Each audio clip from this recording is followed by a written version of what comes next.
What is going on, everybody? I am back today to talk about black and white movies. I think it's really interesting over the past several years how many films that I have watched that even if they're not shot entirely in black and white, that black and white is an aesthetic choice, either to convey a character's mindset or a flashback in time, or any sort of array of reasons. And obviously, there was a period in time where the only way you could shoot was in black and white.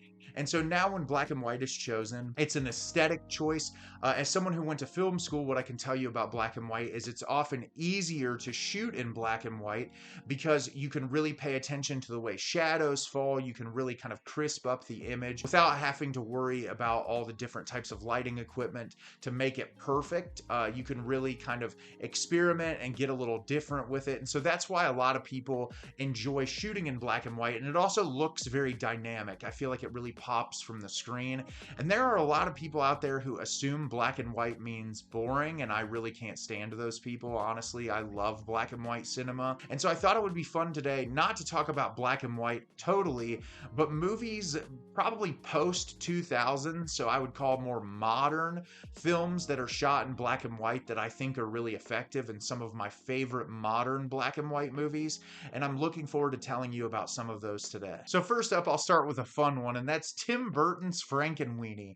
This is an animated film in black and white, which I feel like in modern times, we don't really get a lot of those. And I think aesthetically speaking, the black and white choice for Frankenweenie is brilliant. You're obviously paying homage to a different era of filmmaking, the Frankenstein Universal Monsters era. And I think Tim Burton choosing to shoot in black and white for this movie really makes it effective. The characters are all very unique. It also accompanies that gloomy, sad, depressing feeling that we get when Sparky dies at the beginning of the film. I think that it really attributes to that feeling and kind of leaves that unsettling, uncomfortable feeling when he is brought back to life and what is going to happen. Is it actually going to work? And I love the choice of black and white in that. Aside from the cinematography, I think it's charming. I love the paying homage to the very different era of filmmaking. You could tell Universal Monsters plays a big part of it. There's even like a Godzilla reference in this. It seems like Tim Burton was kind of pulling from all of the different things in cinema that he really loves. I think this movie is incredibly charming and doesn't get the type of love that it actually deserves. Up next is a modern vampire film, A Girl Walks Home Alone at Night. This is an Iranian vampire movie, and it is so well shot and well directed.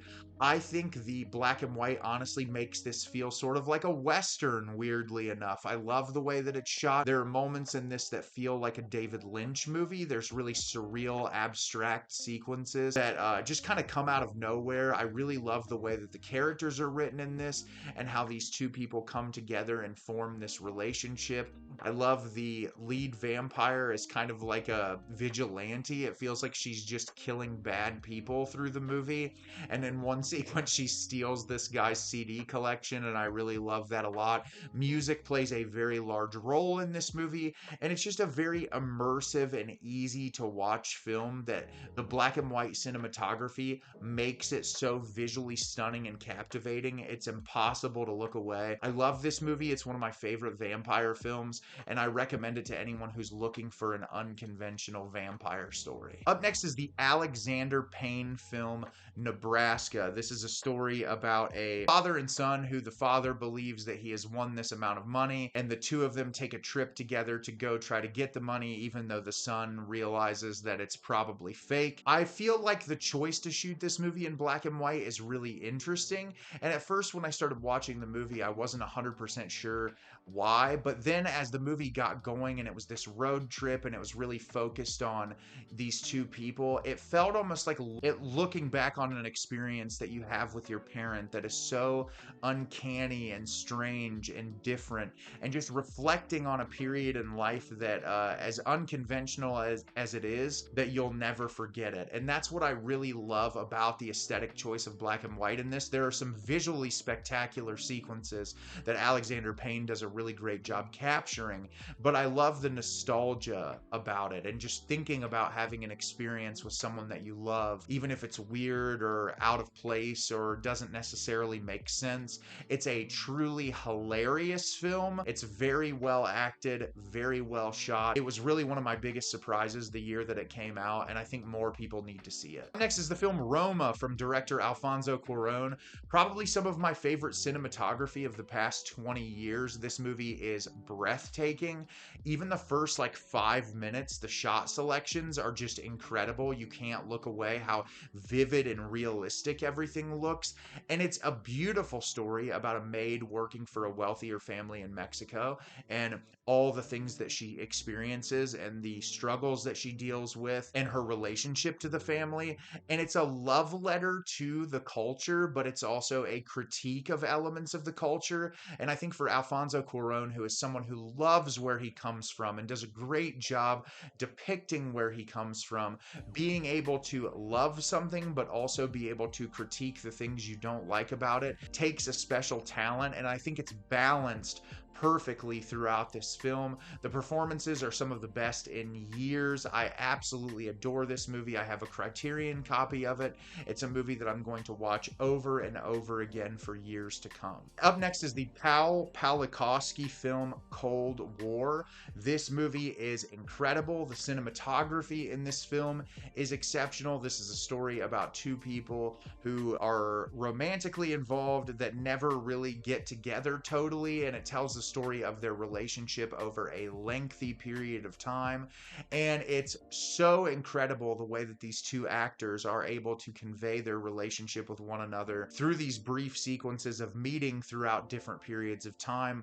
The cinematography captures it brilliantly. There's so many moments where the camera is giving us an idea of where their relationship is at that period in time. Obviously, this is taking place in the past, so the black and white aesthetic accompanies that element, but I also think it accompanies the mood of the film and how there's this longing for another person that I think in reality, you know, can't actually happen.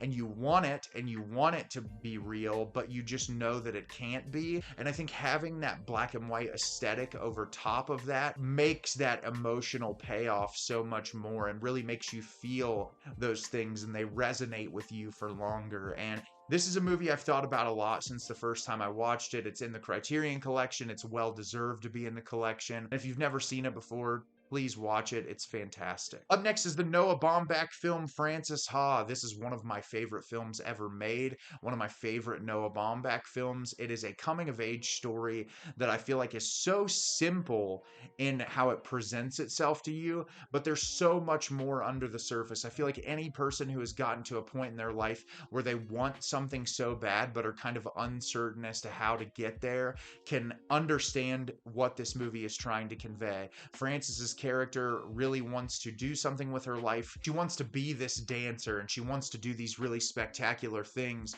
but isn't necessarily the most equipped to get there. And I think there are so many people in life who have dreams and hopes and aspirations and desires to do something bigger, but aren't necessarily equipped with the tools to get there or don't necessarily know how to get started. And that uncomfortableness, you can feel it throughout the film and that uncertainty. But what I love about what Noah Baumbach does with the film is it doesn't end in a hopeless area. It's not like, oh, you can't achieve these goals. It's like maybe these things will come to you in a different way. And I love that outlook on life, because if you think you can't accomplish the things that you want to and there doesn't seem to be another outlet for that, life can start to get a little hopeless. And I love that there is that hope here.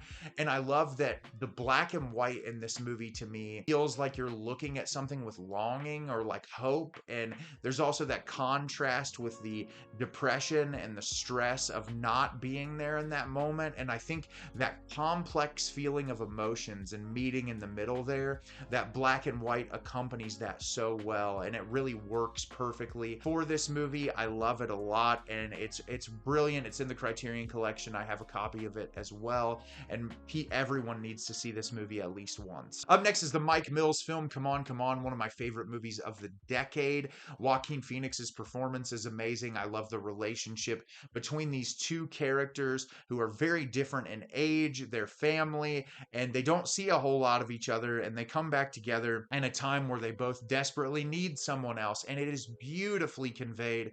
The black and white has this sense of nostalgia and something about the familial relationship that gets you thinking about relationships that you have with family members. And I think that Mike Mills, being a documentary filmmaker, understood what this film would be if it was captured in black and white compared to color. I think it's a brilliant aesthetic choice. It's shot fantastically. All Mike Mills films look incredible, this movie in particular, and I just think it's one of the best movies of the decade. It's heart-wrenching, it's incredible, it made me smile at the end. It's just beautiful, and people need to see this one. It's great. And then this is my favorite modern black and white film, but probably just one of my favorite films of all time, and that is the Robert Eggers film, The Lighthouse. Probably my favorite cinematography of the past 20 years, if not some of my favorite cinematography of all time. Robert Eggers dug out all this old camera equipment and really wanted to make it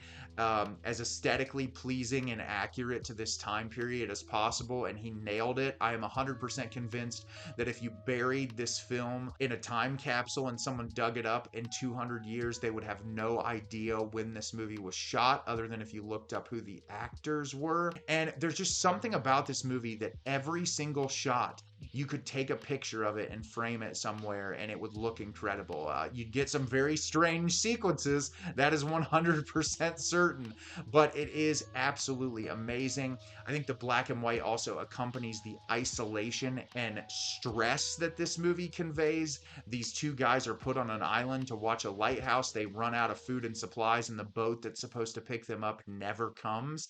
And I think that tension and that dread just builds throughout the film, and having that really dreary look accompanying it works really well. The soundtrack to this is one of my favorite soundtracks of a movie of the past 10 or 15 years.